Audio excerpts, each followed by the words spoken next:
বন্ধুরা, আজকে আমি আপনাদেরকে অরেঞ্জ লাইনের গড়িয়া টু বিমানবন্দর করিডোরের একটি মেট্রো স্টেশন, যেটা হলো mother wax museum metro station, যেটির আপডেট আজকে আমি আপনাদেরকে তুলে ধরবো। এর পাশাপাশি দেখাবো এই এখানে কতটা কাজ হয়েছে আর কি কি কাজ এখনো পেন্ডিং, পুরোটাই দেখাবো। আর চেষ্টা করবো স্টেশনের ভিতরে যাওয়ার, যদি না হয় আমি বাইরেটাই দেখাবো, তবু চেষ্টা করবো আপনাদেরকে দেখানো।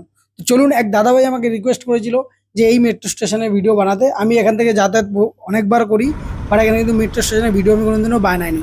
তো আজকে প্রথম বানাবো, চলো তোমাদের সাথে আজকে শেয়ার করি। আর এছাড়াও আমার চ্যানেলে যারা নতুন আছে তারা প্লিজ সাবস্ক্রাইব করবে ও নোটিফিকেশান বেলটা প্রেস করবে।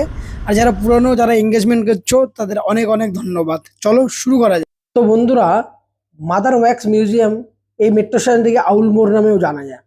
এছাড়া এটি অরেঞ্জ লাইনের গড়িয়াহাট টু বিমানবন্দর করিডোরের অংশ, যেটি দীর্ঘ 30 কিলোমিটার। তার মধ্যে একটি অন্যতম মেট্রো স্টেশন হলো এই মাদার ওয়্যাক্স মিউজিয়াম। আর এখানে আপনারা দুটো ভায়াডেক্ট দেখতে পাচ্ছেন, একটা হচ্ছে কড আর একটা হচ্ছে মেইন।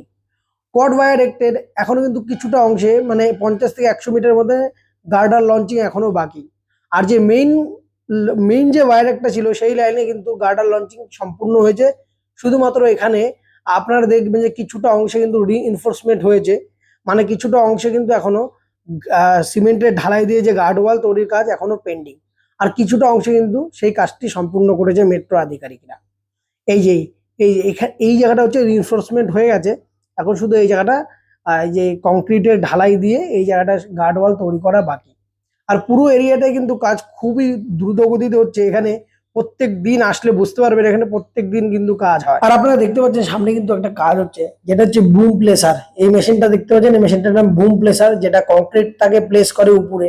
এর সুবিধা হলো এটি অনেক উপরে পৌঁছে যেতে পারে। তো দেখুন, যেখানে রিইনফোর্সমেন্ট হচ্ছে সেখানে কিন্তু এই বুম প্লেসার দ্বারা কংক্রিট পৌঁছে দেওয়া হবে। তো চলুন বন্ধুরা, আপনাদেরকে দেখিয়ে দিই আরেকটু আগে নিয়ে গিয়ে মেট্রো স্টেশনের কি কতটা কাজ হয়েছে।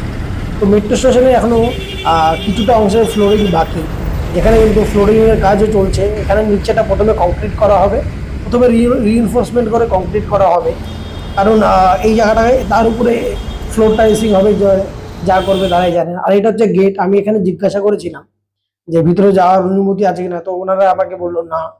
তো এই কারণে আমি বাইরেটাই আপনাদেরকে দেখাচ্ছি। এটা হলো মাদার্স ওয়্যাক্স মিউজিয়ামের 2 নম্বর গেট। এটা একটা এন্ট্রি গেট, এক্সিট গেট দুটোই এটা। আর এই যে দূর থেকে দেখুন, এখানে কিন্তু দ্রুত গতিতে কাজ এগিয়ে নিয়ে যাচ্ছে মেট্রো আধিকারিকরা। তো হোপ এই লাইনটা খুব তাড়াতাড়ি চালু হয়ে যাবে। তো বন্ধুরা, এর পাশাপাশি জানিয়ে রাখি, এই অরেঞ্জ লাইনের মধ্যে অনেকগুলো জায়গায় কিন্তু কাজ এখনো পেন্ডিং। সবচেয়ে বড় কাজ পেন্ডিং হলো টেকনোপলিস, সেকেন্ড হলো চিংড়িঘাটা ক্রসিং এর কাজটা। তো আর একটি নতুন খবর পাওয়া গেছে, যে সত্যিকারের খবর এটা, যে পুলিশরা রাজি হয়েছে। তার মেট্রোরা আগে তাদেরকে আন্ডারপাস বানিয়ে দেবে, তারপরে পুলিশরা সপ্তাহে 2 দিন করে রাত্রিবেলা ব্লক দেবে। আর এটা এই কাজটা, আন্ডারপাসের কাজটা চালু হবে অক্টোবর বা নভেম্বরের দিকে। তো যাই হোক বন্ধুরা, আপনাদেরকে চিংড়িঘাটা আমি মোড়ে নিয়ে গিয়ে দেখাবো একদিন। আর দেখুন, আমি এখানে বলেছিলাম যে এখানে কিন্তু রিইনফোর্সমেন্টের কাজ চলছে। আর এই রিইনফোর্সমেন্টের কাজ এই দেখুন, কিছুটা অংশে কিন্তু রিইনফোর্সমেন্ট করে কংক্রিট করা হয়ে গেছে, বাট আর কিছুটা অংশে কিন্তু এখনো রিইনফোর্সমেন্টের কাজ চলছে। আর এটাকে সেন্টারিংও বলা হয়। এই যে নিচে যে রড বিছিয়ে দেওয়া হচ্ছে, আয়রন গুলো বিছিয়ে দিয়ে, আর তার উপরে কংক্রিট করা হবে। এই দেখুন, এই দেখুন, এই দেখুন, কিছু কিছু অংশে কিন্তু এই কংক্রিটের কাজ হয়ে গেছে, মানে ঢালাইটা কমপ্লিট হয়ে গেছে। তো বন্ধুরা, এখনো কিন্তু অনেক মেট্রো স্টেশনের কাজই কিন্তু পেন্ডিং। আর এখানে যেমন দেখছেন, এখানে যে ফ্লোরের কাজটা চলছে, এখানে রিইনফোর্সমেন্ট হয়েছে কিছুটা জায়গায় কিন্তু কংক্রিট হয়ে গেছে। আর এখানে কিন্তু মেট্রো আধিকারিকরা অনেক ইকুইপমেন্ট এনে রেখেছে, যেগুলোকে অ্যাসেম্বল করা এখনো বাকি। তো যাই হোক, সব মিলে কিন্তু বহু কাজ এখনো পেন্ডিং। তো মেট্রো আধিকারিকদের খুব জোর কদমে কাজ চালাতে হবে।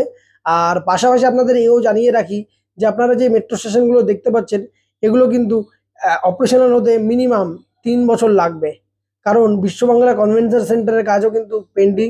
ওদিকে নিউ টাউনের যে মেট্রো স্টেশন আছে সেটাও পেন্ডিং। স্বপ্নপুর মেট্রো স্টেশনের কাজ অনেক অংশে কমপ্লিট হয়ে গেছে। আপনাদেরকে দেখাবো একদিনকা ওখানের মেট্রো স্টেশনের কি অবস্থা। আর এই যে ভায়াডাক্ট গুলো দেখছেন, এই ভায়াডাক্টের পাশে যে পায়ারগুলো আছে, এই পায়ারগুলো কিন্তু কালার করা হবে, কিছুটা অংশ কিন্তু কালার করা হয়েছে। তো যাই হোক বন্ধুরা, এই তো রইলো আজকের মেট্রো স্টেশন, মানে কলকাতা মেট্রো আপডেট। তো কালকে আমি আপনাদেরকে বিশ্ব বাংলা মেট্রো কতটা কাজ হয়েছে সেই সম্পর্কে আপডেট দেবো। আর আমরা আশা করছি খুব তাড়াতাড়ি সব বাধা কাটিয়ে এই মেট্রো রুটগুলো অপারেশনাল হয়ে যাবে। তো চলুন দেখা হবে কালকে নতুন একটা ভিডিওতে। ততক্ষণ আমার চ্যানেলটাকে প্লিজ সাবস্ক্রাইব করুন।